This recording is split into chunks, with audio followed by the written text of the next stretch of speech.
आज का जो टॉपिक है वो 10th क्लास के लिए है, that is chapter heredity and evolution. बहुत ज़्यादा इम्पोर्टेंट चैप्टर हमारे पास है क्लास 10th के लिए from the life science stream biology section से, हेरिडिटी एंड एवोल्यूशन।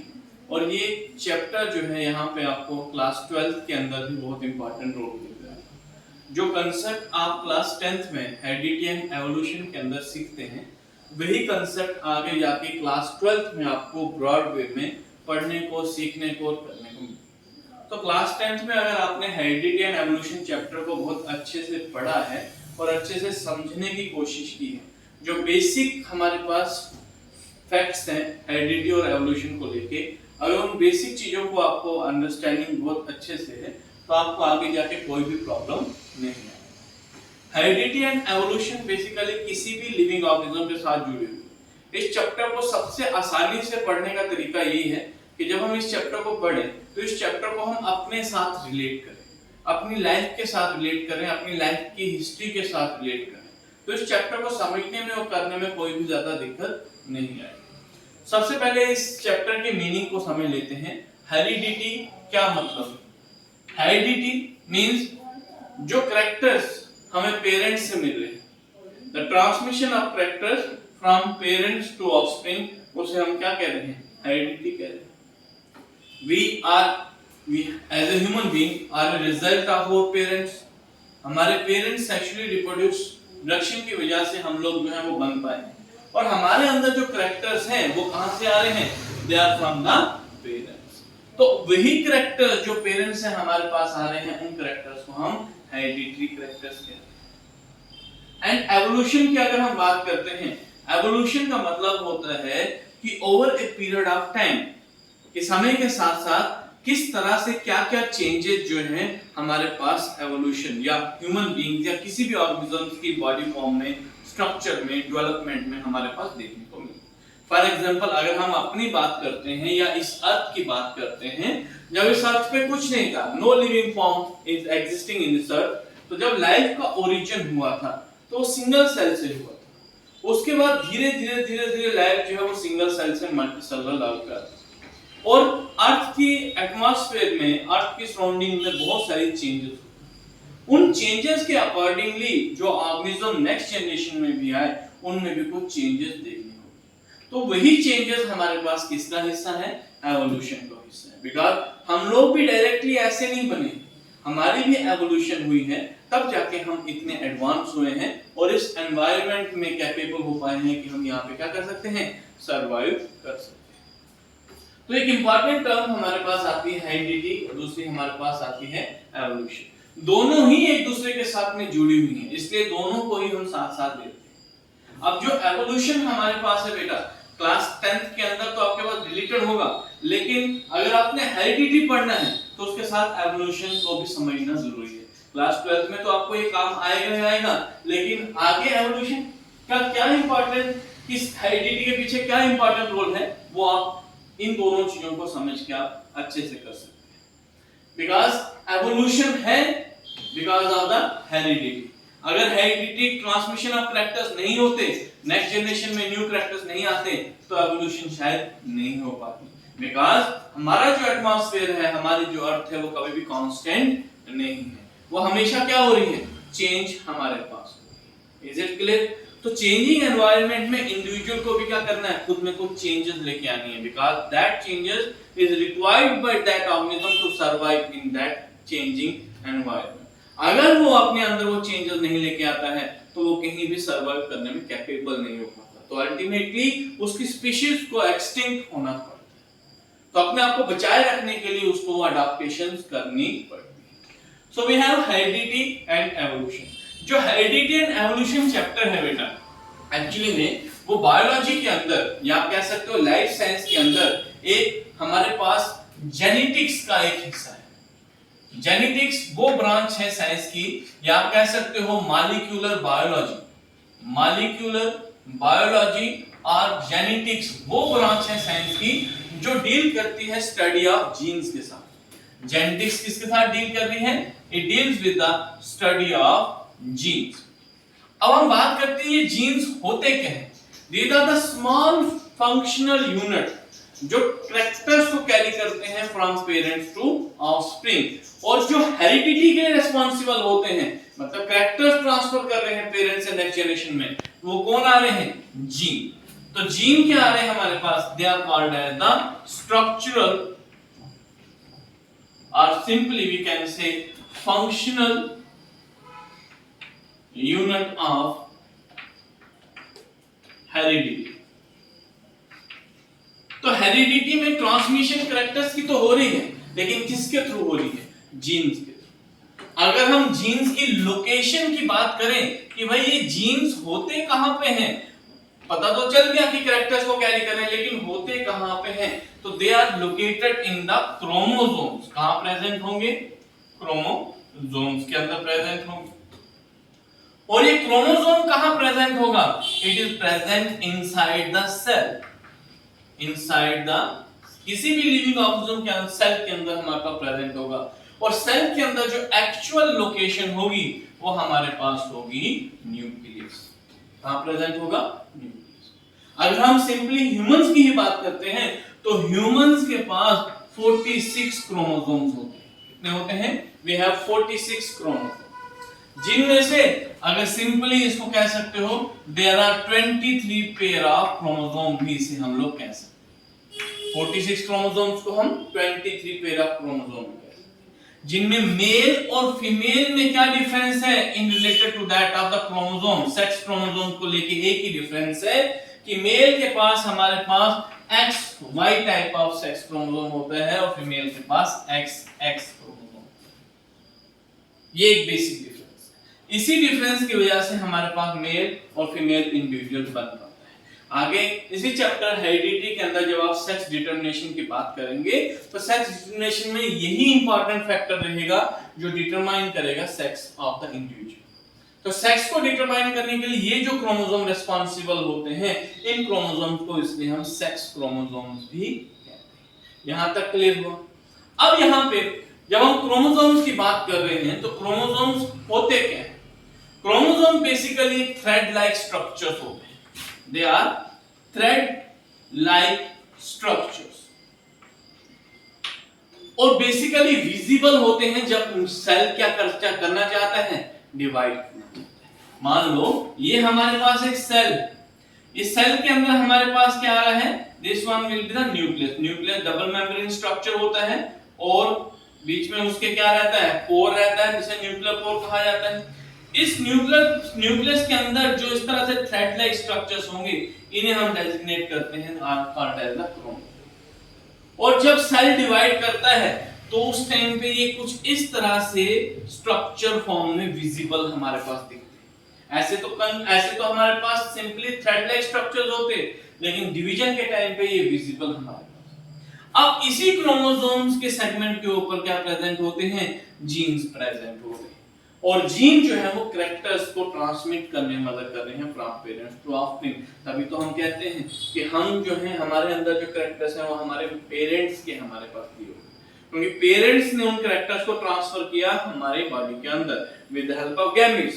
और वो कैरेक्टर्स किसके थ्रू ट्रैवल हुए? जीन्स के थ्रू ट्रैवल। उन्हीं कैरेक्टर्स को ट्रैवल करने के प्रोसेस को from one generation to next generation उसे हम हेरिडिटी। क्लियर हुआ? तो क्रोमोसोम्स क्या होते हैं अगर आपसे कोई पूछे बेसिक टर्म, सबसे पहले आपको क्रोमोसोम के बारे में पता होना चाहिए। हेरिडिटी एंड एवोल्यूशन में क्रोमोसोम्स कहां प्रेजेंट होते हैं वहां भी ये भी चीज आपको पता होनी चाहिए। देन जीन्स के बारे में आपको पता होना चाहिए। जीन क्या होते हैं? Functional unit. किसी भी हमारे पास फंक्शनल यूनिट किसी भी हेरिडिटी या किसी भी कैरेक्टर का रहता है उसे हम क्या कहते हैं? जीन कहते हैं। देन हमारे पास आता है एलील। पेयर ऑफ जीन और पेयर ऑफ कंट्रास्टिंग कैरेक्टर्स हमारे पास क्या होते हैं? एलील। जैसे हमने मान लिया यहाँ पे कितने हैं क्रोमोसोम? 46 क्रोमोसोम है। और यहाँ पे मैं क्या कह रहा हूँ कि 23 पेयर ऑफ क्रोमोसोम है। मतलब हर एक क्रोमोसोम का अपना एक पेयर है, मतलब हर एक क्रोमोसोम की उसकी एक दूसरी कॉपी भी है। पेयर का मतलब क्या हो गया? सेम उसी के जैसा दूसरा भी है। तो इसका मतलब अगर एक क्रोमोसोम्स के ऊपर हमारे पास यहाँ पे मान लो कोई ए जीन प्रेजेंट है तो इसका जो दूसरा साथी होगा, दूसरा वाला क्रोमोसोम पेयर में होगा, उसके पास भी ए जीन ही होगा। ये पेयर ऑफ जीन जो कंट्रास्टिंग ट्रेट के रिस्पॉन्सिबल होते हैं उसे हम सिंपली क्या कहते हैं, that is called as allele. क्या कहते हैं बेटा, एलील। तो थर्ड टर्म इसमें आपको ये पता होना चाहिए कि एलील क्या होता है। पेयर ऑफ जीन्स हैं, एक ही ट्रेट को रिस्पॉन्सिबल है, कंट्रास्टिंग ट्रेट के रिस्पॉन्सिबल। कंट्रास्टिंग का मतलब क्या होता है, देखो फॉर एग्जांपल ये समझिए। कंट्रास्टिंग का मतलब है, मान लो मेरे पास एक जीन है दैट इज कैपिटल टी, एक जीन है दैट इज कैपिटल टी, और दूसरा जीन सेम मेरे पास है लेकिन वो स्मॉल टी। ये कैपिटल टी रिस्पॉन्सिबल है, जिस कैरेक्टर को कैरी कर रहा है या जिस ट्रेट के लिए रिस्पॉन्सिबल है वो मान लेते हैं टॉलनेस वाला है, दैट स्टैंड्स फॉर टॉलनेस। कि टॉलनेस के लिए रिस्पॉन्सिबल है कैपिटल टी, और स्मॉल हाइट के लिए रिस्पॉन्सिबल है हमारे पास ड्वार्फनेस। क्या है, ड्वार्फ। तो एक हाइट में लंबा है और एक छोटा है, तो दोनों में क्या आ रहा है, कंट्रास्ट आ रहा है, लेकिन दोनों ही सेम कैरेक्टर को रिप्रेजेंट कर रहे हैं। कौन सा कैरेक्टर है, हाइट का। बेशक चाहे लंबी है या चाहे छोटी है, लेकिन कैरेक्टर तो सेम है ना। अब चाहे लंबा है या छोटा है, वो डिपेंड करता है किसके ऊपर, उस जीन के ऊपर जो नेक्स्ट जनरेशन में जा रहा है। अब मान लो, यहां से ये भी चीज मान लो कि फादर जो था उसके पास हमारे पास कैपिटल टी भी है और स्मॉल टी वाला जीन भी है, लेकिन जो पेरेंट्स से बच्चे में जीन ट्रांसफर हो रहा है वो हमारे पास स्मॉल टी वाला है, स्मॉल टी जा रहा है। और मदर से भी अगर स्मॉल टी आ रहा है तो कॉम्बिनेशन क्या बनेगा, स्मॉल टी स्मॉल टी। उस कंडीशन में बच्चा जो होगा उसमें जो फिनोटाइपिक एक्सप्रेशन होगी वो हमेशा क्या होगी, ड्वार्फनेस, मतलब उसकी हाइट क्या रहेगी, शॉर्ट रहेगी। लेकिन एक कंडीशन ये भी हो सकती है कि फादर से जो जीन जा रहा है वो जा रहा है कैपिटल टी, मतलब ये फादर से जा रहा है, और मदर से जो आ रहा है वो आ रहा है स्मॉल टी। इन दोनों की जब क्रॉसिंग ओवर होगी तो बच्चे के अंदर जो क्रोमोसोम्स का पेयर होगा वो आएगा कैपिटल एंड स्मॉल टी। इस कंडीशन में बच्चा हमारे पास टॉल होगा। अब ये क्यों होगा, इसके लिए दो चीजों को आपने ध्यान में रखना है, दो न्यू टर्म्स आपने याद रखनी है। One is called as dominant and another one is called as recessive. एक डोमिनेंट है और दूसरा क्या आएगा हमारे पास, रिसेसिव। बहुत इंपॉर्टेंट टर्म है। डोमिनेंट का मतलब होता है जो अपने आप को क्या कर रहा है, एक्सप्रेस कर रहा है, जो अपने आप को एक्सप्रेस कर रहा है, समझ रहे बात। और रिसेसिव वो होता है जो अपने आप को एक्सप्रेस नहीं कर पाता। तो जब डोमिनेंट वाला रिसेसिव के साथ प्रेजेंट होगा तो क्या वो रिसेसिव वाले को अपने कैरेक्टर एक्सप्रेस करने देगा, नहीं करेगा। लेकिन जब हमारे पास रिसेसिव दोनों ही प्रेजेंट होंगे तो वहां पे डोमिनेंट अपने आप का एक्सप्रेशन नहीं कर पाएगा। इसलिए स्मॉल टी कंडीशन में वो ड्वार्फनेस वाला कैरेक्टर आएगा, और कैपिटल टी और स्मॉल टी कंडीशन में वो ड्वार्फ नहीं होगा। हालांकि ड्वार्फ वाला कैरेक्टर भी वहां पे है लेकिन एक्सप्रेस हुआ नहीं हुआ, वहां पे कौन हुआ, जो डोमिनेंट है। आप ऐसे मान लीजिए, इस तरह से सिंपल समझ लीजिए। मान लो आप क्लास में बहुत सारे बच्चे, उस क्लास में एक ग्रुप लीडर है, उस ग्रुप लीडर के आने से बहुत सारे बच्चे जो है वो क्लास में वो एक्टिविटीज नहीं कर पाते जो वो करना चाहते हैं खुल के, क्योंकि वो डोमिनेंट है, वो करने नहीं देगा जब तक वो क्लास में है। अब वहां पे डोमिनेंट कौन होगा, group leader as a teacher. जब तक टीचर क्लास में है तो वो एज ए डोमिनेंट एक्ट कर रहा है। टीचर के सामने कोई बोल पाएगा, कोई नहीं बोल पाएगा।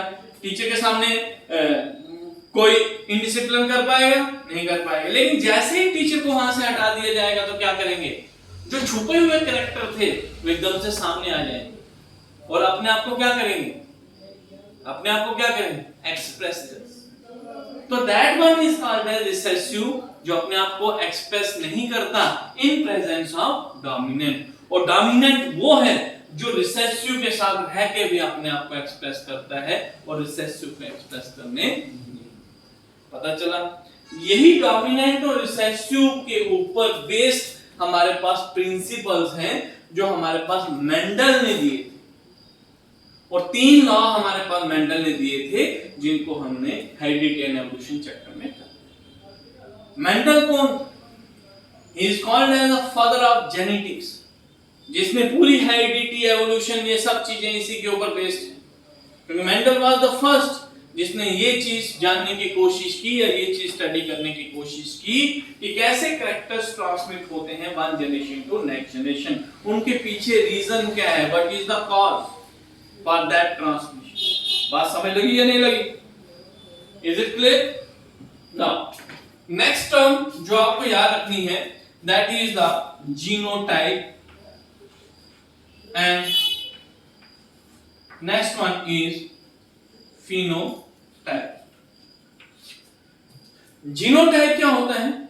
जब भी किसी ऑर्गेनिज्म के हम जेनेटिक कैरेक्टर्स को देखते हैं, जब भी किसी ऑर्गेनिज्म के हम जेनेटिक कैरेक्टर्स को देखते हैं, मतलब उसकी कोई एक्सप्रेशन है, कोई भी कैरेक्टर उसके अंदर प्रेजेंट है, उस कैरेक्टर के लिए जो जीन रिस्पांसिबल होगा, जब उस चीज को हम देखते हैं तो वो हमारे पास क्या कहलाता है? जीनोटाइप। और फिनोटाइप हो गया उसकी फिजिकल अपीयरेंस कैसी है, देखने में कैसा है, जीन का नहीं पता है लेकिन देखने में कैसा है, तो फिजिकल अपीयरेंस को फिनोटाइप कहते हैं।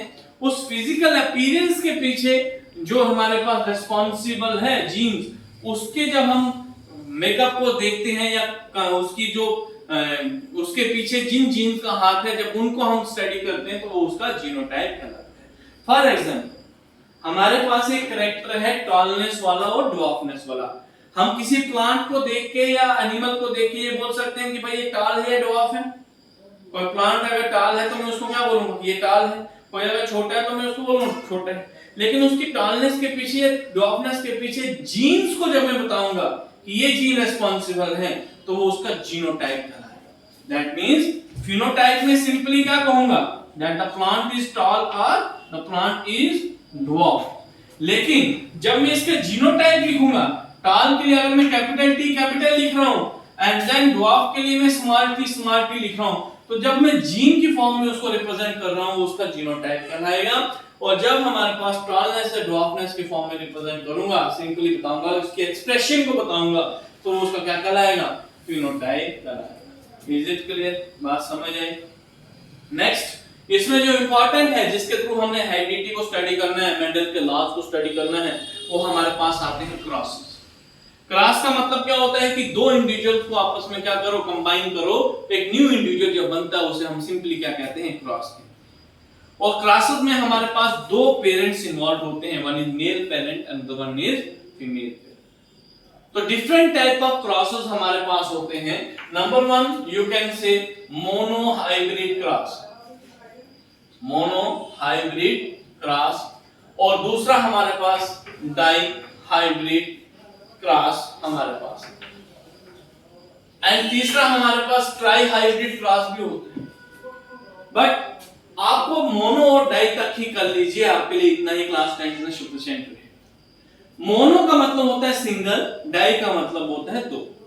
जब हम किसी एक कैरेक्टर की ही क्रॉसिंग ओवर को स्टडी करते हैं या एक ही कैरेक्टर को क्रॉस करवा के उसकी हेरिडिटी को चेक करते हैं कि किस तरह से क्या एक्सप्रेशन नेक्स्ट जनरेशन में जा रही है, उस क्रॉस को हम मोनोहाइब्रिड क्रॉस कहते हैं।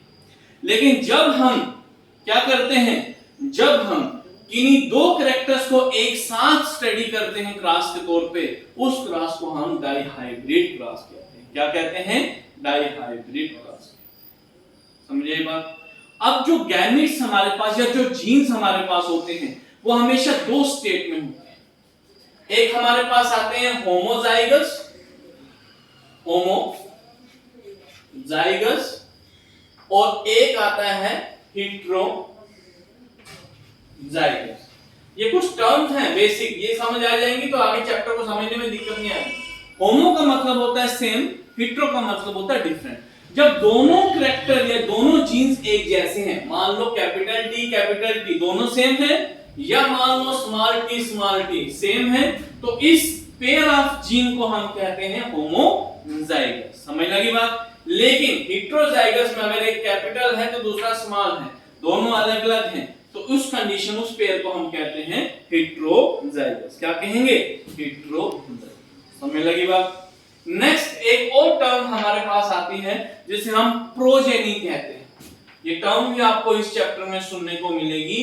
प्रोजेनी क्या होता है कि नेक्स्ट जनरेशन के जो ऑफस्प्रिंग बन रहे हैं, नेक्स्ट जनरेशन में जो आगे क्या बनेंगे हमारे पास इंडिविजुअल बनेंगे, उसे हम प्रोजेनी कहते हैं। मान लीजिए हमारे जो पेरेंट्स थे उन्होंने जब क्रॉस किया, उनके जब गैमेट्स फ्यूज हुए तो हमारी जनरेशन बनी, तो फर्स्ट प्रोजेनी कौन आए? हम लोग। लेकिन अगर हम आगे जनरेशन करेंगे प्रोड्यूस, तो हमारी जो जनरेशन होगी वो सेकंड जनरेशन। समझिए बात? Is it clear? तो इस तरह से उसे प्रोजेनी के नाम से इंट्रोड्यूस किया जाता है। तो ये कुछ टर्म्स हमारे पास आते हैं स्टार्टिंग इस चैप्टर के अंदर इंट्रोडक्शन में, जिसे आपने करना है। और इस चैप्टर को आपने याद रखना है जेनेटिक्स के नाम से, और फादर ऑफ जेनेटिक्स हमारे पास हैं ग्रेगर जॉन मेंडल। ठीक है, ये भी आप याद रखेंगे। और उनकी हिस्ट्री हम नेक्स्ट लेक्चर के अंदर स्टडी करेंगे कि मेंडल ने क्या काम किया था, किस प्लांट के ऊपर काम किया था, और उनका क्या रिजल्ट और क्या कंक्लूजन था। बट बिफोर दैट इस चैप्टर की इंट्रोडक्शन आपने कुछ इस तरह से बेसिक जो हमारे पास कंसेप्ट्स हैं उनको लेके करनी है, क्योंकि ये कंसेप्ट जब आपको डायरेक्टली आगे क्वेश्चन के अंदर देखने को मिलेंगे तब आपको ये नहीं पता चलेगा कि एलील क्या है, तब आपको ये नहीं पता चलेगा कि डोमिनेंट क्या है, तब आपको ये नहीं पता चलेगा कि जीनोटाइप क्या है, या आपको हेरिडिटी का मीनिंग नहीं पता होगा, या हेरिडिटी के पीछे कौन रिस्पांसिबल है, जीन रिस्पांसिबल है, ये भी पता नहीं होगा, क्रोमोसोम कितने होते हैं, क्या होते हैं, ये भी पता नहीं होगा। तो चैप्टर को समझने में बहुत ज्यादा दिक्कत आती है। तो चैप्टर को समझने के लिए, पढ़ने के लिए और अच्छे से नंबर इसमें लाने के लिए आपको पहले बेसिक पढ़ना पड़ेगा, देन धीरे धीरे धीरे धीरे एक एक लॉ, एक एक पन्ने को आपको एक्सप्लोर करना। समझ आ गई बात? तो इस चीज को पहले आप तैयार कीजिए, देन नेक्स्ट हम मिलेंगे with the introduction of the Mendel work, Mendel की हिस्ट्री के बारे में, और मेंडल ने किस प्लांट के ऊपर काम किया था उसके बारे में। थैंक यू, इसको देखिए।